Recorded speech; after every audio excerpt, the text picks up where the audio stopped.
It was a dark, foggy night. A shortcut through the woods had gone awry after a fog had rolled in. I raced through the trees, lost, exhausted, and with the strange howls of terrifying beasts sounding ever closer.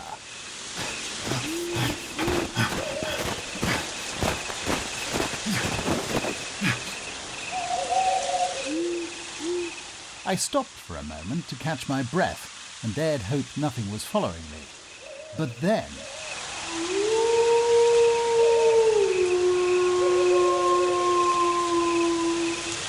my mind raced with panicked thoughts. What was I to do? Aha! Through sheer good fortune I had spotted something through the infernal mist. It was a light coming from a castle in the distance, its outline barely visible through the fog. There was no time to waste. I made for the visage as quickly as I could.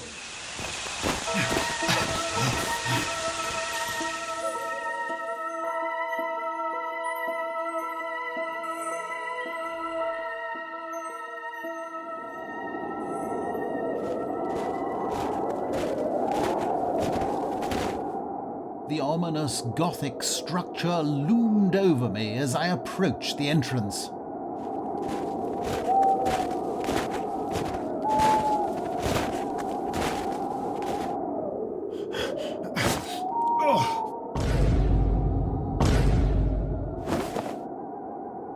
Nothing. I tried again.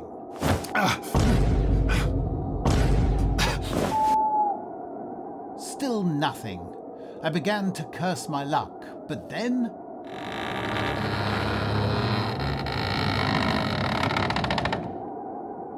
the door opened of its own accord, beckoning me to enter.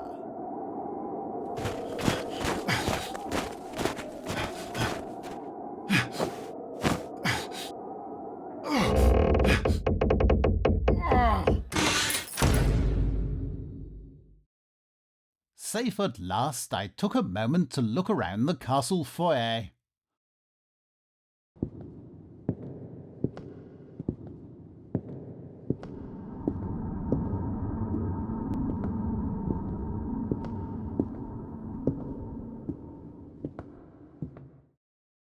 On the walls were portraits of cows. The strange paintings had my attention when suddenly... Who goes there?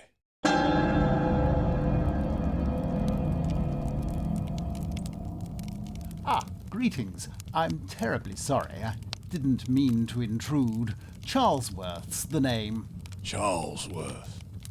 Yes, I'm a nobleman. I'm looking for a place to stay the night. A nobleman, eh? Yes, I was hoping you could spare a room for the night, or at least until this fog clears up. I could pay you rather handsomely.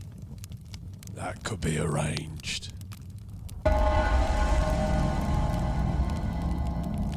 Ah, excellent. And you are? Hugo the butler. I work here at the castle skeleton. I see. And how long have you worked here? Why, I've always worked here.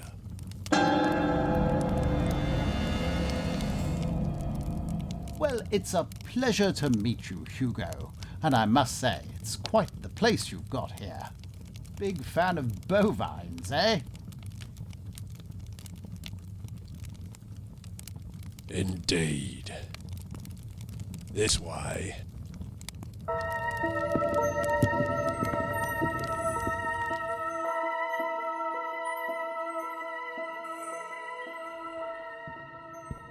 I was travelling back to town when that fog came through. Scared out of my wits I was. I've heard stories about these woods, scary stories. Travellers going missing, never to be seen again. They say it's the supernatural, you know. Oh, old wives' tales, I can assure you.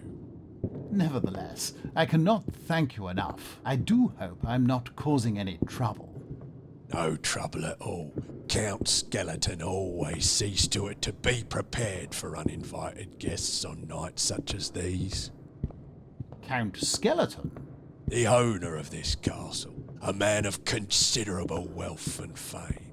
Or was. Before the accident. The accident? The Count liked to busy himself with his most prized hobby, alchemy. He yearned for an elixir for immortality. That is, until one fateful night when he was injured in a terrible explosion.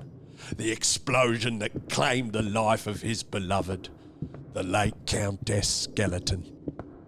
I'm sorry to hear that. Her bones exploded.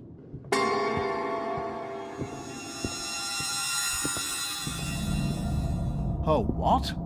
Her bones! The doctors said if she had stronger bones she might have survived. But alas, the Count blamed himself for her passing. And since that fateful night, he's never been quite the same. He retreated from the public eye to this castle, surrounded by memories of the times they had together. I see. This Count Skeleton seems like quite the interesting fellow. Perhaps you'd like to meet him. We were just about to have supper. Sure, this Count Skeleton fellow seems slightly odd, but what harm could a simple supper invitation do? I'd be delighted. Excellent. This way.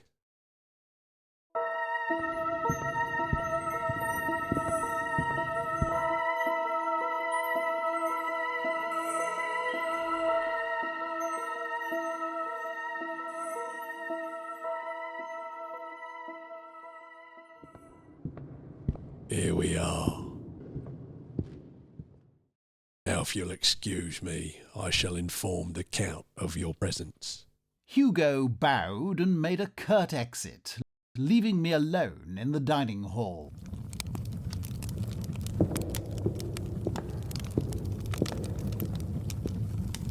I took a seat at the table and marvelled at my impressive surroundings. But then...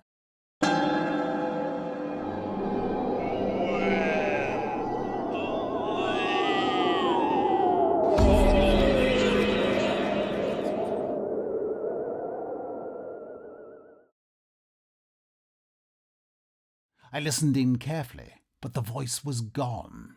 As I sat there in silence, my mind began to race. What was that ghastly sound? And what of those strange portraits? And what about those mysterious disappearances in these parts? What if there was some connection to this Count Skeleton?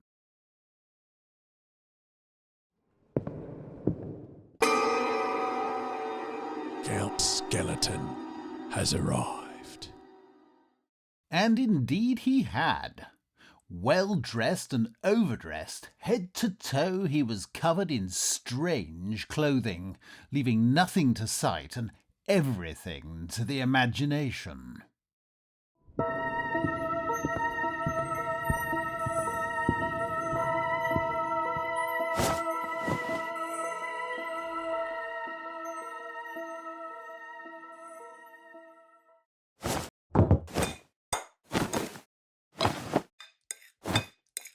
Dinner is served. Milk and cheese? Of course, specially chosen by Count Skeleton himself. But why? Good for the bones. If there's one thing Count Skeleton prides himself on, it's his dairy intake. The food, the outfit, the odd walk, something seemed unusual about Count Skeleton, something I couldn't quite put my finger on. Let us begin.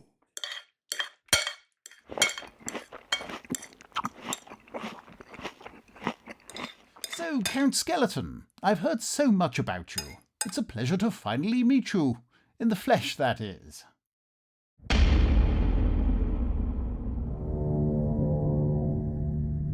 Skeleton. That's a rather unusual name. What is that? Hungarian?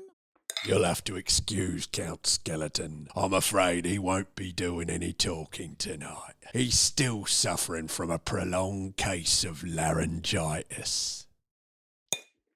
Well, that's a shame. I was hoping to hear more about his alchemy hobby. I've known a few to dabble in that sort of thing. Most were as mad as a hatter, or had a skeleton in the closet.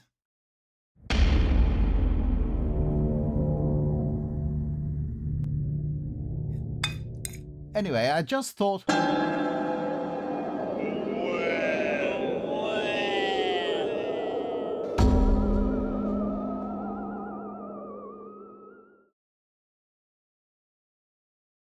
What the devil was that? Oh, that. Just the wind, I presume. These old castles can be rather peculiar. I see.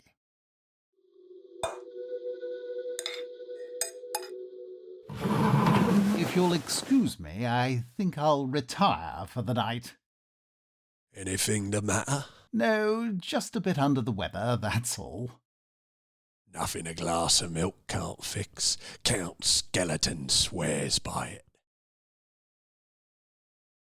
No, really, I should be going. Drink the milk. No, really, Drink it.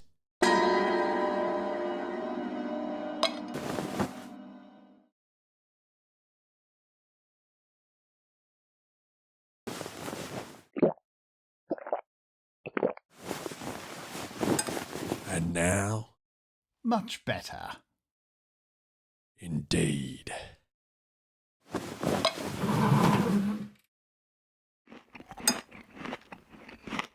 The strange feeling about the Count lingered.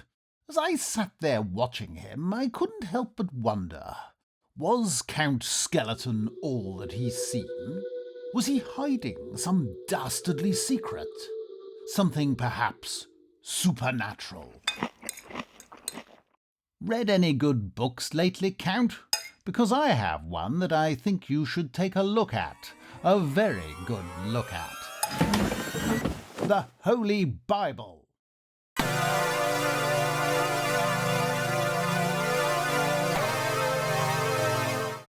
Ah, yes, the Bible. Count Skeleton is quite familiar with that one. He's a big fan.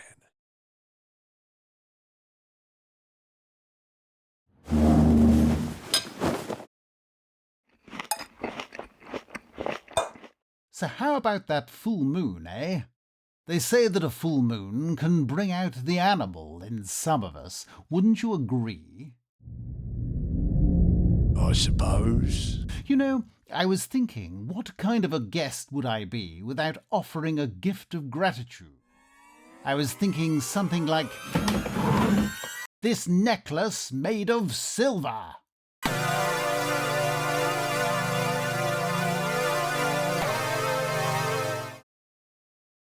The Count thanks you kindly. This will go quite nicely alongside his many, many other belongings made of silver.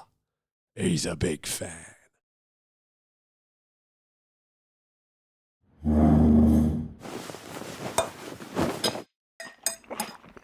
I couldn't understand it. Could I have been wrong about Count Skeleton? Could it be that he was simply a strange Hungarian with a penchant for dairy? Maybe my imagination was getting the better of me. I'm sorry, I must apologize. Something the matter? It's late and my mind is playing tricks on me. I feel it would be best to retire for the night, if you'll excuse me. I'm afraid you're not going anywhere.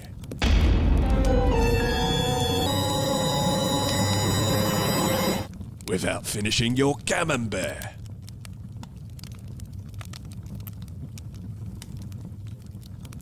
Are you?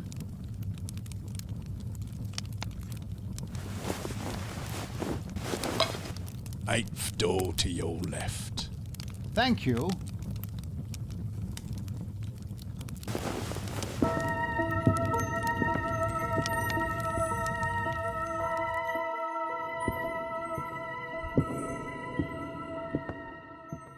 As I headed for my chambers, I went over the night's events in my mind, time and time again. Oh, what a fool I had been, accusing Count Skeleton of hiding a terrifying secret. And after everything the Count had done for me, I began rehearsing a complete and utter apology, when suddenly...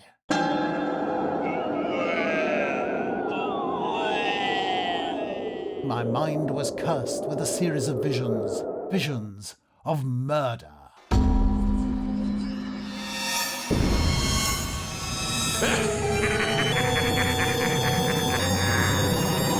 Lost, are we? You're the reason those people went missing. You've been murdering innocent travellers in this castle. Innocent? Bah! I think not. For many years, Count Skeleton has opened up this castle to travellers of all race and creed, providing shelter, clothing, and their daily required intake of calcium. All without judgment and out of the goodness of his heart. And what does he get in return? Ignorance. The madman approached menacingly with the dagger aloft and a crazed look in his eye. Oh, what sad times are these in which travellers are bereft of good manners and calcium. I had nowhere to go. Suddenly my eyes were drawn to the wall. The candlestick. And now, you too shall be punished. I swung the candlestick with all my might, which thudded against his cranium. The madman stumbled around, then went careening out of the window. Oh, me head! Out it!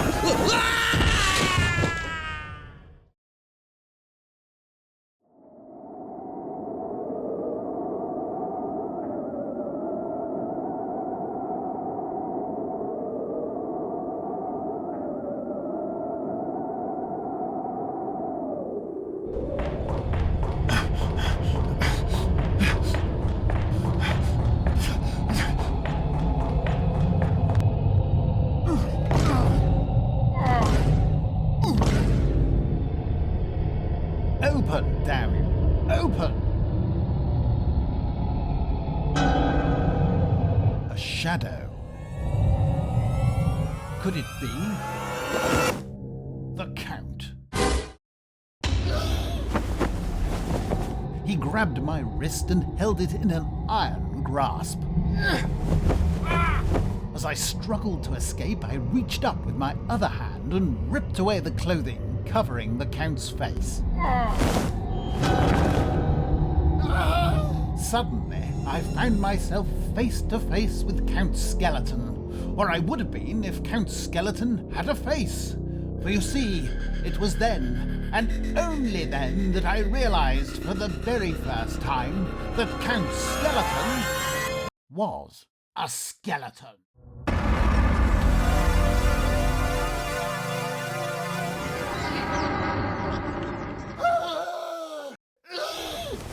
But wait, the candlestick. I swung the candlestick with all my might. But nothing could have prepared me for the slap.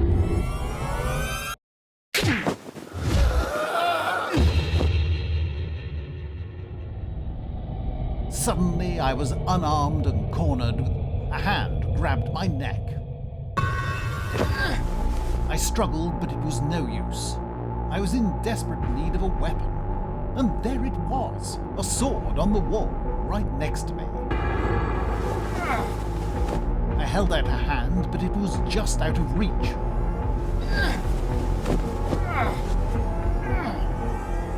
And then...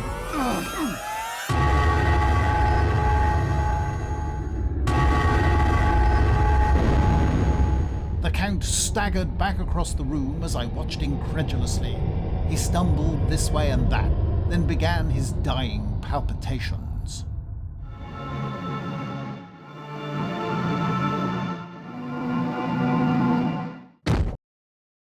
Count Skeleton was dead.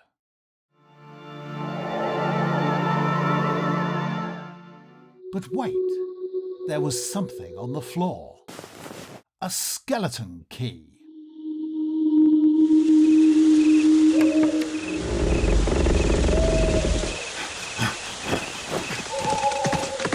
Halt there, driver. Stop, I say.